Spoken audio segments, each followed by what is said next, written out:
Welcome back, good people. Now we can finally see what it's like in college football to not hear so much about the Southeast Conference, better known as the SEC. And when we look at this, we're able to think things feel much better on the level of opportunity, okay?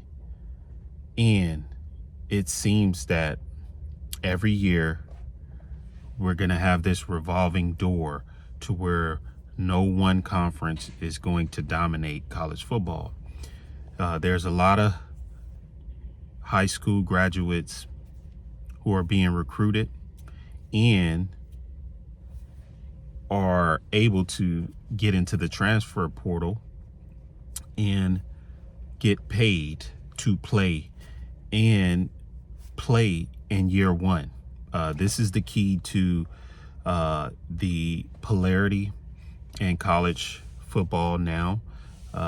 The greatest stars do not have to wait 2 years behind a current starting roster.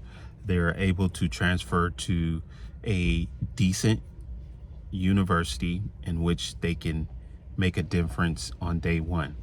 And so with these changes, it has leveled the playing field for opportunity for teams from different conferences to rise up and make a run through the postseason playoffs. Now, there is a couple of adjustments that could be made in the college football playoffs, with adding, I believe, should be 4 more spots at 16, and kind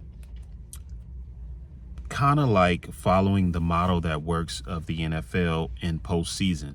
I believe that'll be the success of college football if that model is followed. As far as the Notre Dame and Ohio State game, we're not sure exactly if pretty much I want to say Notre Dame may win. If Notre Dame wins the national title, that will open the door to a lot of teams throughout the league saying, well, if Notre Dame can do it independently, we should probably see about going the independent route. So let's say if there's programs that's not happy with their conference, it's a good chance that they may look into the independent route, especially if they have the funds to do so and they're paying their players and they're able to do the revenue sharing and they're financially stable. They may even go the independent route, which a lot of conferences back then tried to prevent from happening. It may end up being the inevitable, which would give them more leverage.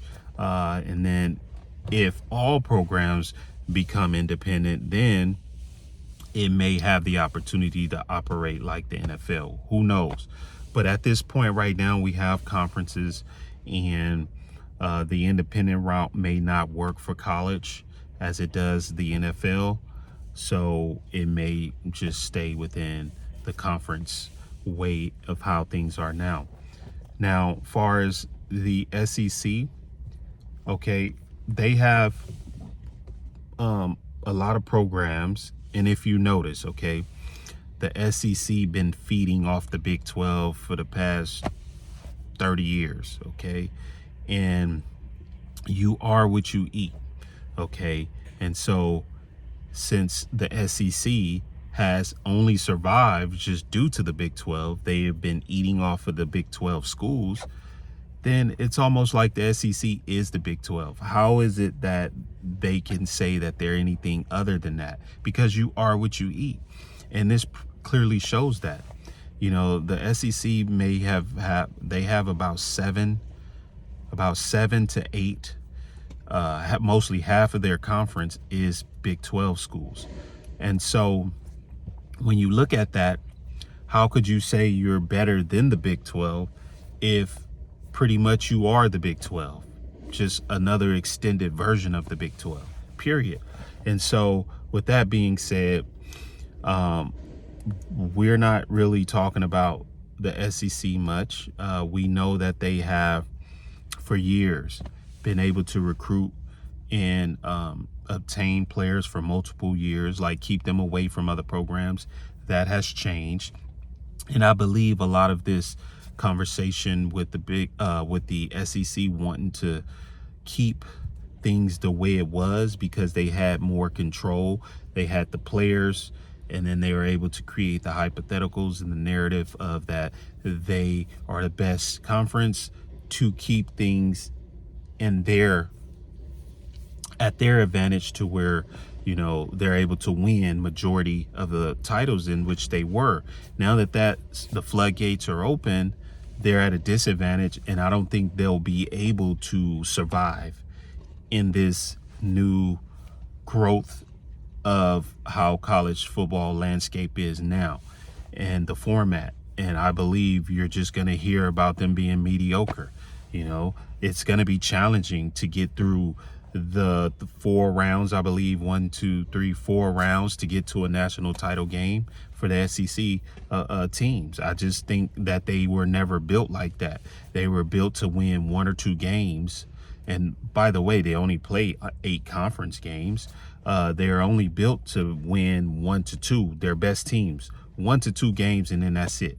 I don't think they have what it takes to make it all the way through. And that's why they were advocating for having less teams, so the odds were in their favor. But now that has changed, you're just going to see the SEC teams getting into the playoffs and making it maybe one round or maybe 2 at the most, and then end up losing to another better team that's more equipped.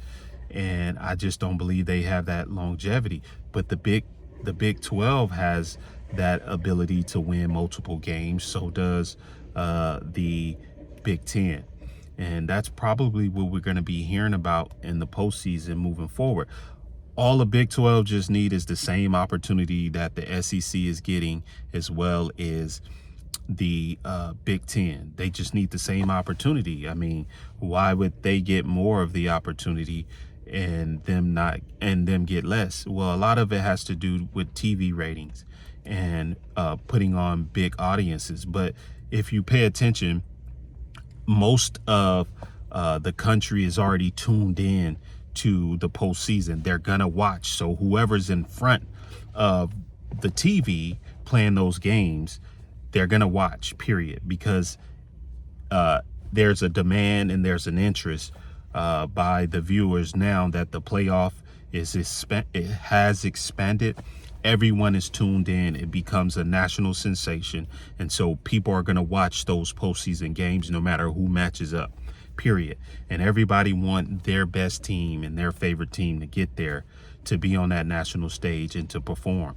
And I believe that the Big 12 should have the same opportunity as the other conferences to prove themselves in the postseason with a multiple bid league, just as the other programs, especially if they're losing just as many games. We can no longer hone in on the strength of schedule, especially if you're playing less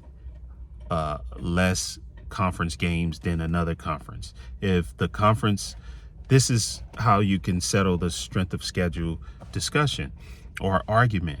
If the conference that's playing more conference games, then their strength of schedule is going to be more dynamic because they're playing more games within conference.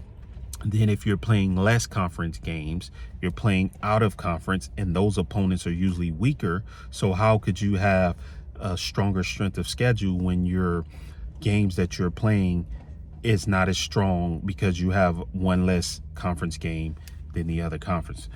Once again, that's my take on the change of the landscape with the SEC just becoming a regular conference, just like the Big 12, the ACC. And right now the spotlight's on the Big 10. Let's see what they do for the next year or this year. And let's see if Notre Dame reign the independent flag or if it stay with the Big Ten conference, with Ohio reigning the conference flag. So this is what this, I believe, championship is about: the independent flag or the conference flag. But once again, thank y'all for tuning in to watch. Until next time, have a great day.